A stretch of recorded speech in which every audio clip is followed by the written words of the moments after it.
देखिए, जो रिश्ते दिल के होते हैं ना, उनको निभाना और उनको संवारना कितना आसान होता है।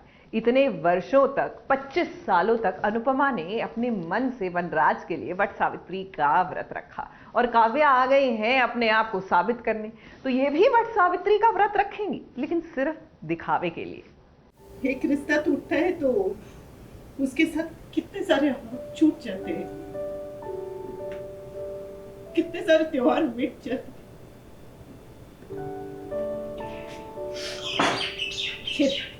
छोड़िए, क्या ये सब। ये तो भाई अनुपमा ने एकदम सही बात कही है। जब एक रिश्ता टूटता है तो सच में कई सारे हक ऐसे होते हैं जो हम खो देते हैं। अब देखिए, वट सावित्री का व्रत इतने सालों तक अनुपमा और बा ने एक साथ मिलके किया। सच कहूं,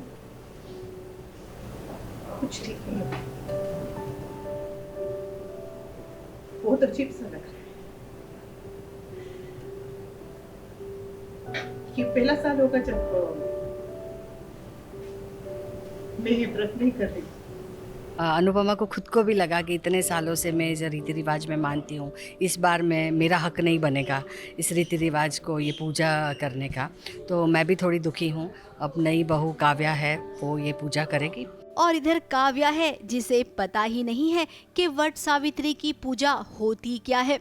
खैर, किंजल ये व्रत रख रही है और किंजल के साथ साथ तोशु भी ये व्रत रखने वाला है। तो वहीं इस व्रत के बारे में काव्या क्या सोचती है वो भी सुन लीजिए। ऐसा कहा जाता है कि ये व्रत रखो तो 7 जन्मों तक दोनों। 7 जन्मों तक क्या?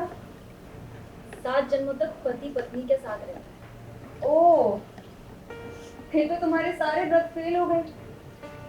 अनुपमा का व्रत फेल हुआ होता तो ये वनराज जो सही सलामत यहाँ खड़ा है ना, वो खड़ा नहीं होता।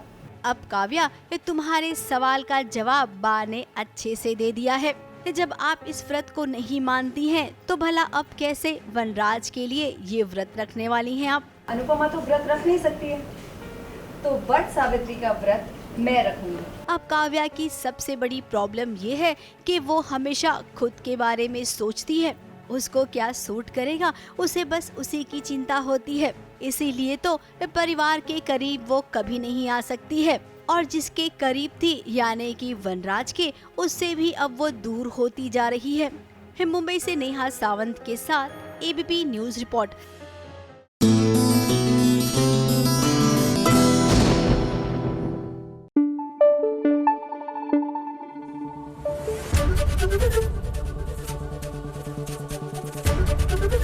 एबीपी न्यूज आपको रखे आगे।